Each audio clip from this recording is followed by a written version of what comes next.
Hi, Andrew. How are you doing today? Good. Good. So tell me, how was your experience with your design consultant who came into your home? He was good for, I don't know how to explain it. He did a good job. He was quick to the point.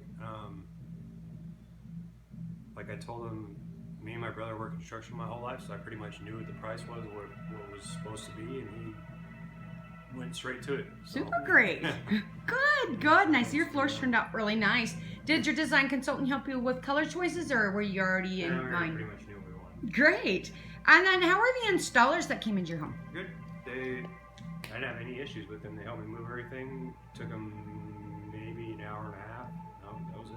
Oh, that's awesome. That's really cool. And then also, what was your best experience overall or simplest process with Express Flooring? The simplest process probably was installers. I really didn't have to do anything. Great, great, great.